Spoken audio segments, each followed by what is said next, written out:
हिंदुस्तान में जब भी किसी व्यक्ति का जन्मदिन होता है तो उस दिन लोग मिठाइयां भेजते हैं, संदेश भेजते हैं, उन्हें तोहफा दिया करते हैं। जी हाँ, हम बात कर रहे हैं गोमिया के पूर्व विधायक योगेंद्र महतो की। उनका कल जन्मदिन था और जन्मदिन में कई लोगों ने उन्हें बधाइयां दी, केक काटा, लेकिन वहीं सबसे पुराने मित्र सुदेश महतो ने कल एक बयान दिया कि योगेंद्र को अभी बहुत कुछ राजनीति में सीखने की आवश्यकता है। योगेंद्र को भी बहुत सीखने की जरूरत, योगेंद्र को भी बहुत सीखने की जरूरत। अब ये तोहफा योगेंद्र महतो को कैसा लगेगा ये तो आने वाले दिनों में पता चलेगा, लेकिन योगेंद्र महतो ने ये कभी सोचा भी नहीं होगा कि जन्मदिन पर उन्हें ऐसा भी तोहफा चंदन क्यारी की सरजमी से, उनके पुराने मित्र से मिलेगा।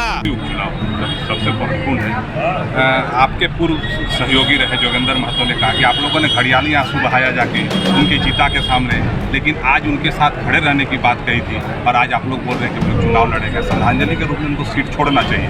योगेंद्र को भी बहुत सीखने की जरूरत, योगेंद्र को भी बहुत सीखने की जरूरत। सुना ना आपने इस बयान को सुनने के बाद आप जरूर सोच रहे होंगे कि आखिर सुदेश महतो ने आखिर ये बयान क्यों दिया है। तो चलिए हम आपको बता दें कि आज से चंद दिन पहले जब बेबी देवी मंत्री पद का शपथ लेकर गोमिया विधानसभा में पहुंची थी और पेटरबार पहुंची थी तो वहां जोरदार स्वागत योगेंद्र महतो ने किया था। लेकिन उसी दौरान पत्रकारों ने जब योगेंद्र महतो से पूछा था कि डुमरी चुनाव को लेकर आपकी क्या राय है, तो योगेंद्र महतो ने कहा था कि घड़ियाली आंसू बहाने वाले वो तमाम नेताओं को सोचना चाहिए कि अब डुमरी उपचुनाव होने जा रहा है और डुमरी उपचुनाव में अगर वो प्रत्याशी देते हैं तो उनका असली चेहरा बाहर निकल कर आएगा। अगर वो डुमरी चुनाव में प्रत्याशी नहीं उतारते हैं तो जगन्नाथ महतो के लिए यह सच्ची श्रद्धांजलि होगी।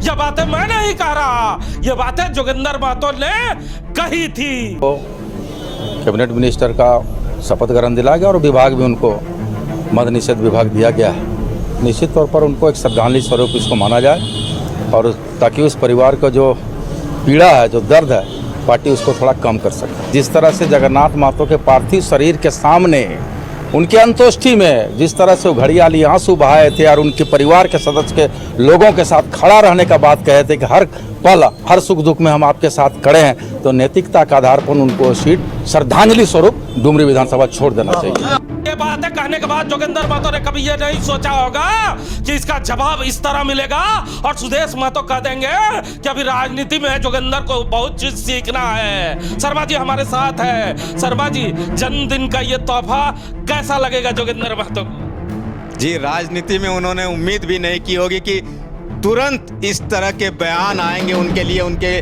जन्मदिन के मौके पर, और उनके एक तरह से कहिए कि राजनीति के बहुत ही बेहद करीबी मित्र इस तरह का तोहफा उनको जन्मदिन पर देंगे। लेकिन कहा जाता है कि राजनीति में जब आप किसी के बारे में कुछ कहेंगे तो दूसरी तरफ से भी कुछ न कुछ प्रतिक्रिया आएगी, और उसी प्रतिक्रिया के स्वरूप जब चंदन क्यारी कल पहुंचे थे सुदेश महतो, तो उन्होंने उसके जब प्रश्न पूछा गया सुदेश महतो जी से कि जो आप गोमिया उपचुनाव की बात कर रहे हैं और वहां से कहा जा रहा है कि आपकी पार्टी प्रत्याशी देने जा रही है, जिसको लेकर जेएमएम के जो योगेंद्र महतो उन्होंने आपको कुछ कहा है, कुछ संदेश दिया है, जिसके बाद सुदेश महतो का ये जवाब आता है कि योगेंद्र को अभी बहुत कुछ सीखने की जरूरत है। सर, आप कर रहे हैं सुदेश महतो, तो आपने सुना होगा कई प्रश्न पत्रकारों ने पूछा, लेकिन जैसे ही डुमरी की चर्चा हुई मानो उनके आंखों में रोशनी आ गई और उनके चेहरे के जो बदलाव थे उसे आपने गौर से देखा? बिल्कुल बिल्कुल, उनका जो बॉडी लैंग्वेज था, उनका फेस का एकदम पूरा का आप देखिए कि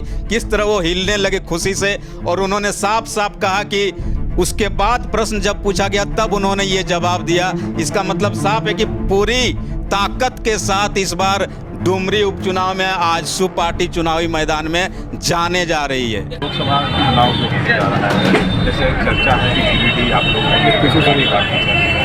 मुझे इतना एडवांस चर्चा के बारे में मुझे भी पता नहीं। अभी हम लोग गिरिडीह निश्चित रूप से पिछले बार हमको हमारा नेतृत्व रहा है। आगे गिरिडीह को लेकर, विधानसभा को लेकर गठबंधन पर भी चर्चाएं होना बाकी। प्रश्न और पत्रकार ने पूछा गिरिडीह चुनाव के बारे में, कतरा गए सुदेश महतो? जी बिल्कुल, उन्होंने कहा कि अभी मैं भविष्य, उतने दूर की भविष्य की चिंता नहीं कर रहा, लेकिन ये साफ है कि गिरिडीह अभी उनके सीटिंग एमपी है, तो ऐसे में वो छोड़ने नहीं जा रहे हैं। और जो सूत्र बता रहे हैं कि उन्होंने भारतीय जनता पार्टी से 2 लोकसभा सीटों की मांग भी कर डाली है। जितना जोगिंदर महतो को आप जानते हैं, हम जानते हैं, लोग जानते हैं, जोगिंदर महतो इस जो बधाई है, इस बधाई पे धन्यवाद कह पाएंगे? जी बिल्कुल, मुझे लगता है कि उनकी तरफ से फूलों से भरा हुआ टोकरी के साथ बधाई बहुत जल्द आने वाला है। और आप देख लीजिए कि आज हो कल हो, 1-2 दिनों में जोगिंदर महतो चुप नहीं रहने जा रहे हैं और अपने सबसे प्रिय मित्र, पुराने मित्र को जरूर इस बधाई के बदले में उससे बड़ी बधाई देंगे। तो सुना ना आपने, हिंदुस्तान में जन्मदिन की बधाई देने की परंपरा जरूर है, लेकिन हिंदुस्तान में एक और परंपरा है कि जो व्यक्ति जब जन्मदिन का तोहफा देता है या बधाई देता है, तो रिटर्न में जन्मदिन जिसका रहता है वो उसे धन्यवाद जरूर देता है। गोमिया के तमाम जोगिंदर महतो के समर्थकों को यह जरूर एहसास होगा कि सुदेश महतो ने जो तोहफा जोगिंदर महतो के लिए भेजा है, तो जोगिंदर महतो जरूर धन्यवाद देंगे। अब तरीका क्या होगा जोगिंदर महतो का धन्यवाद देने का, उसका इंतजार पूरा बोकारो कर रहा है।